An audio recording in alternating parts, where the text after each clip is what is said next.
Hello. How are you doing? Well, let's see. What else is going on in the world? Anything interesting happening?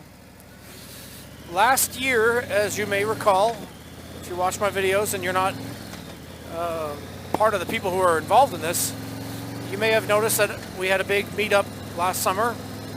I called it the Homestead Hill Hootenanny. And so now it's basically just called the Hootenanny, which is great. And everybody liked it so much that we want to do another one this year. So we're going to be doing a ride out to the Blue Ridge Mountains. I believe it's the second week of July, 6th to the 10th or something like that. So if you're interested, let me know, and I will figure out how to add you to our Facebook group that Colin so very graciously started, Bronco Ride. I think all the emails we were sharing back and forth were starting to piss people off. Not emails, phone text messages. You'd get home, and if you didn't look at your phone for a while, you'd pick it up, you're like, 143 text messages, are you kidding me? So now we have a Facebook group, and the group is growing, and we've got a luminary on there, a famous person. We've got Sean Smoke, who apparently has expressed interest in joining us. Amazing. We rate. Woohoo! It's probably not us. It's probably the fact that it's North Carolina, Blue Ridge Parkway, and that's a good draw for anybody. Plus the Deals Gap Tail of the Dragon. So like I said, if you're interested, let me know. It'd be cool if we could get Triple X Deadhead to go. Some of them guys out there in California. We're going to have different groups. I think we're going to have, like, I'm going to call it squads. Like 4 riders per squad. You'll have like a slow squad, a medium squad, a fast squad. If we have a ton of riders, you can't really go through intersections safely without a police escort or somebody running blocker, which is very dangerous. And if you have all these different riding styles, what ends up happening, what we learned last year, was the slowest member of the group ends up setting the pace for the whole group. And so then the leader is always trying to make sure that he doesn't outrun the slowest person. And the faster ones start going crazy, like, God damn it, why are we doing 10 miles an hour below the speed limit? So I figure let's just break it up into different squads. We'll have a squad leader, and we'll say, here's where you're going to go. We'll meet you here at this time, roundabout. And that way also we avoid the Cena problem with Cena roulette. Or you never know who the hell you're talking to.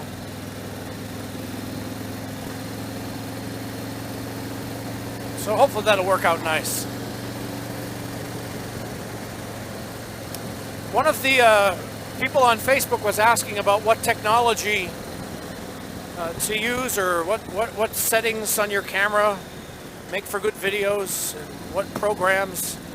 I don't know shit about tech. I'll just give you my simplistic, basic way of doing things. I have a GoPro Hero 3 White. I got the Cena backpack on it.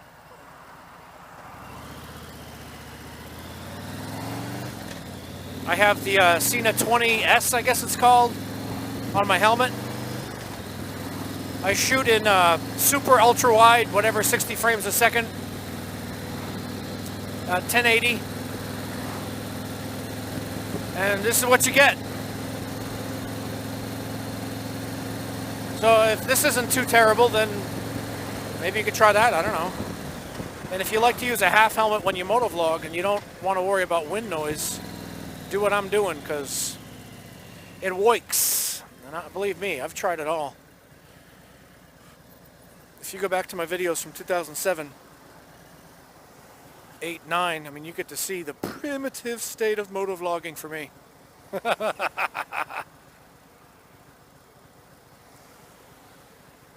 Alright, so got that going there, the tech thingy. Oh yeah, politics. Let's throw some politics in here.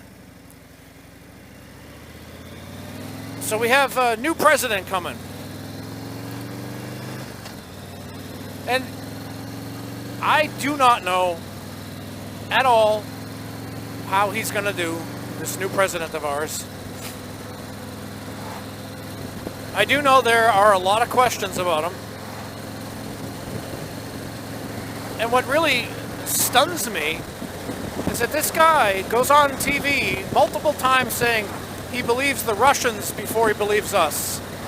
And he asked the Russians to hack Clinton's emails to find those 30,000 missing emails right on TV. Says he favors dictators. And nobody seems to have a problem with it. Nobody who supports him, I mean, shouldn't that disqualify you from any kind of support as an American when you side up with the enemy? Russia. No, it should run you out of town on a rail. You picture Reagan? Oh yeah, I think Gorbachev and I are best buddies now, and I'm going to do what Gorbachev says. And I'm going to have all these secret business dealings with Gorbachev. I mean, God. It just doesn't strike me as something that any American would support. Fuck Russia. Pardon my French. And if you're a Russian motovlogger or a Russian watching my videos, not you personally, I'm talking about the government. Fuck that dictatorship asshole. So yeah, I have some misgivings. And the guy can't keep his mouth shut. So yesterday he come out with saying that the pharmaceutical companies are bilking people out of millions and billions of dollars. And in like 20 minutes, the pharmaceutical companies lost $24 billion in market value in like 18 minutes. So that's costing major money. The guy has got to learn how to keep a lid on it. Back a wave.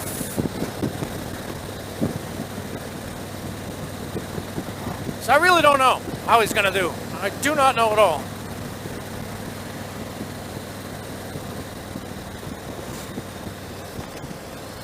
Obviously, for our sake, as a nation and as a world, I hope he does well in the things that help us.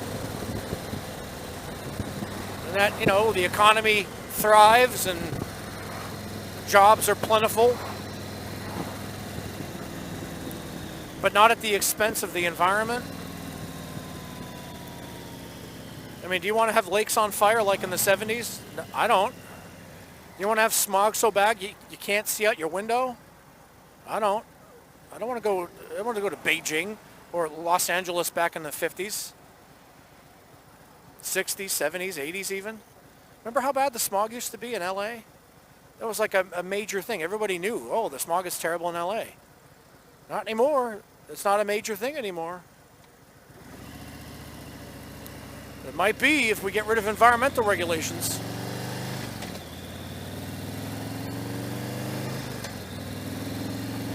Besides, we are going to run out of that stuff eventually anyway. So you might as well just move off of it while you can until you... Because if you wait until you have to, well, how is that a good policy? Let's wait until we're just about to run out and then we'll develop something new. It's like, let's wait until 10 minutes before the test and then we'll study. That's just stupid.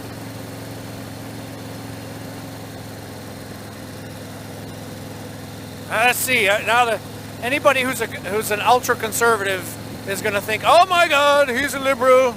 He's a libtard. He wants to go hug a tree. Nope. They're saying pollution sucks. Don't you think pollution sucks? Oil spills, gas leaks, smog, smoke in the air, acid rain, fucking shit all over the ground. Look at that, look at that. Do you want to see that shit? I don't. I don't litter because littering makes you an asshole. I don't really recycle either. But at least I put it to the dump. To the, what do they call it? They call it a convenience center where I live. Convenient dumping. Anyway, so there's my political rant. There's probably more I meant to say, more I would have said, probably more than I should have said. Anyway, this is my Kaylee 7 behind this slowpoke, and I'll talk to you later.